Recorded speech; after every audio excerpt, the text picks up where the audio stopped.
အားလုံးပဲမင်္ဂလာပါThe Fight Channel ကနေပြန်နေကြိုဆိုလိုက်ပါတယ် UFC ဥက္ကဋ္ဌကြီးဒနာဝိုက်တယောက်နောက်ဆုံးတော့သူဖြစ်နေတဲ့အတိုင်းလုံလိုက်ပြန်ပါပြီ UFC ကစားသမားတွေရဲ့အဆင့်တမှတ်ချက် ranking တွေကိုလူတွေမဲပေးတဲ့စနစ်ကနေမတာကုမ္ပဏီနဲ့ပေါင်းပြီး AI နည်းပညာသုံးကွန်ပျူတာစနစ်ကြီးကိုပြောင်းလဲလိုက်ပါပြီဒီစနစ်တစ်ကိုမတာ UFC ranking လို့ခေါ်ပါတယ်မိစားရှိတာကဘာလို့အကောင်းကြီးရှိနေတဲ့စနစ်ဟောင်းကိုဖျက်ပြီး AI ဘက်ကိုပြောင်းရတာလဲဒီစနစ်တက်ကတော့ဘလို့လွတ်လွတ်လဲဘာတွေကောင်းလာပြီးဘာတွေပိုဆိုးသွားနိုင်လဲအဟောင်းနဲ့တက်ဘာကောင်းလဲဆိုတာကိုဒီဗီဒီယိုမှာအသေးစိတ်ရှင်းပြပေးသွားမှာမို့အဆုံးထိကြည့်ပြသွားကြပါအောင်ဒနာဝိုက်တရားဘာလို့စနစ်ဟောင်းကိုအသေးတန်းပြောင်းချင်ရတာလဲဒနာဝိုက်ကရင်ကသတ်မှတ်ပေးနေတဲ့ MMA တင်းနောက်တွေကိုလူပြတ်တွေဆိုပြီးတော့အမြဲပြောလို့ရှိပါတယ်ဘာလို့လဲဆိုတော့စနစ်ဟောင်းမှာဒီလိုအားနည်းချက်ကြီးသုံးခုရှိနေလို့ပါပဲနံပါတ်1ပတ်လိုက်မှုတင်းနောက်တွေကသူတို့တဘောကြတဲ့ကစားသမားဒါမှမဟုတ်နာမည်ကြီးပြီးတော့ trust တော့လူကြိုက်များတဲ့လူတွေကိုအမှတ်ပို့ပေးလိုက်ကြပါတယ်နံပါတ်2ပွဲမထိုးပဲစင်ထင်နာခြင်းဥပမာခိုဗီကာဗာနာလိုကစားသမားမျိုးတွေဟာပွဲတွေကြာကြီးမထိုးပဲနားနေရပေမဲ့အဆင့် top 5တင်မှာနှစ်နဲ့ချီပြီးတော့နေရာမြဲရနေခဲ့ပါတယ်ဒါတွေကတကယ်စူးစမ်းပြီးတော့ပွဲခန်းလာထိုးနေတဲ့လူငယ်တွေကိုလမ်းပိတ်ထားတယ်လို့ဖြစ်နေပါတယ်နံပါတ်3ပေါင်းမောင်းပြတာလားကျွန်တော်ကိစ္စမှာဒနာဝိုက်ကကမ္ဘာအကောင်းဆုံးလို့ဘယ်လောက်ပဲကျွန်တော်ပြောတင်းတော့တွေကအဆင့်တက်ပေးခဲ့ကြပါဘူးဘာလို့လဲဆိုတော့ကျွန်တော်က heavyweight ကပတ်ချန်ပီယံကိုယူပြီးခဲ့ကဒဏ်ရာကြရောတခြားအကြောင်းမျိုးကြောင့်ရောကျိုးဝိုင်းထဲမှာပုံမထိုးပဲအကြာကြီးနားနေခဲ့ပါတယ်အဲ့ဒီအချိန်မှာ lightweight champion အစ္စလမ်မာကာချက်နဲ့ light heavyweight champion Alice Barra တို့ကပွဲတွေကိုစရိုက်ထိုးပြီးတော့ပိတ်တက်တွေကိုဖြောပြနေခဲ့ကြပါတယ်ဒါကြောင့် ranking တက်မှတ်တဲ့အမန်ဒီတင်တော့တွေကပွဲမထိုးပဲနားနေတဲ့ဂျွန်ဂျုံကိုတောင်းမှုအဆင့်လေးကြီးရှော့ချပြီးတော့ပွဲတွေကိုစတိုက်နိုင်နေတဲ့အစ္စလမ်မာကာချက်ကိုအဆင့်တက်ပေးလိုက်ကြပါတယ်ဒီကိစ္စနဲ့ပတ်သက်ပြီးတော့ဒနာဝိုက်တယောက်အမန်ဒီတင်တော့တွေကိုတင်းနေပုံပါပဲဒါကြောင့်လူတွေရဲ့စိတ်ခံစားချက်ကင်းစင်တဲ့ AI စနစ်ကိုမဖြစ်မနေပြောင်းလဲဖို့မဆုကပန်လက်တွဲပြီးတော့ AI ranking တက်ကိုဖန်တီးခဲ့တာပဲဖြစ်ပါတယ်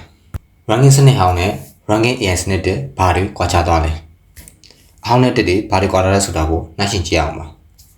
စနစ်ဟောင်းမှာလူတွေစုပြီးတော့မင်းချင်းဖလဲမဲပေးပြီးတတ်မှတ်တာဖြစ်လို့လူကြိုက်များဘူးနဲ့ထင်မြင်ချက်ကအဓိကဖြစ်ခဲ့ပါတယ် AI စနစ်တက်မှာတော့ machine learning ကိုအခြေခံရတာဖြစ်လို့ကျူဝိုင်းတွေက data ချက်လက်ပေါ်မူတည်ပြီးတော့ ranking စင်မှန်ကိုပဲဆုံးဖြတ်ပေးမှာပဲဖြစ်ပါတယ် AI စနစ်တက်ရဲ့တွက်ချက်ပုံကတော့ရန်စိတ်ဝင်စားဖို့ကောင်းပါတယ်ဘယ်လိုတွက်ချက်ထားလဲဆိုတော့နံပါတ်1ဘယ်သူကိုနိုင်တာလဲဥပမာအဆင့်မရှိတဲ့နာမည်မရှိသေးတဲ့ fighter ကိုနိုင်တာတက် top 5တွေကနာမည်ကြီး fighter တွေကိုနိုင်လို့ရှိရင် ranking ကပို့ပြီးတော့ထိုးတက်တော်မှာပဲဖြစ်ပါတယ်နံပါတ်2ပွဲပြပြမှု fitness bonus ပွဲကို knockout ဒါမှမဟုတ် submission နဲ့အပြတ်တက်နိုင်လို့ရှိရင် split decision အမှတ်နဲ့နိုင်တာထက် AI က ranking အမှတ်ကိုပို့ပေးမှာပဲဖြစ်ပါတယ်နံပါတ်3ပွဲခဏခဏထိုးရင်အမှတ်တက်မယ်ပွဲခဏထိုးတဲ့ fighter တွေကို AI ကစုကြည်အနေနဲ့အမှတ်ပို့ပေးပါတယ်ဒါပေမဲ့ပွဲဝေးတဲ့ fighter တွေတနည်းကြော်ဒီပွဲမထိုးဘဲနဲ့နားနေရင်တော့အဆင့်တွေကတဖြည်းဖြည်းနဲ့ရောကျသွားမှာပဲဖြစ်ပါတယ်နံပါတ်4ထူးခြားချက်စနစ်ဟောင်းမှာရှိနေတဲ့ဝိတ်မရွေးတဲ့ကီလိုတန်းမရွေးတဲ့ကမ္ဘာအကောင်ဆုံးတတ်မှတ်ထားတဲ့ပေါင်းဖောင်လေးကိုဒီ AI စနစ်တင်မှာလုံးဝဖျက်ပြပေးပဲဖြစ်ပါတယ်ဟုတ်ပြီဒါဆိုရင် AI ကအကုန်တွက်ပေးတာဆိုတော့ဒီစနစ်ကအကောင်းကြီးပေးလားဆိုရင်တော့မဟုတ်သေးပါဘူးအားသာချက်အားနည်းချက်တွေလည်းရှိပါတယ်ပထမဆုံးအနေနဲ့ကောင်းကတ်တွေလေးကိုအရင်ဆုံးပြပြချင်ပါတယ်ညှက်တမှုရှိလာကစားသမားတစ်ယောက်ဟာနာမည်မကြီးလဲ trust တော့မပြောတတ်လဲစကားသိမပြောတတ်လဲကျိုးဝိုင်းထဲမှာပွဲတွေစတိုက်နိုင်ရင်လူလျောက် run တက်မှာပဲဖြစ်ပါတယ်ပွဲညင်းလို့မရတော့ဘူး run မြင့်တဲ့လူတွေကသူတို့ထက် run နေတဲ့ fighter တွေနဲ့ပွဲမထိုးပဲရှောင်နေရင်ဒါမှမဟုတ်ပွဲမထိုးပဲနားနေရင် run ကြမှာဖြစ်လို့ပွဲတွေကိုပို့ပြီးတော့ခံလာရမှာပါအဲ့တော့ UFC ပရိသတ်တွေအနေနဲ့လည်းပွဲကောင်းတွေကိုများများပို့ပြီးတော့ကြည့်ရမှာပဲဖြစ်ပါတယ်အားရချက်တွေပြောပြပါဆိုတော့အားနည်းချက်တွေကို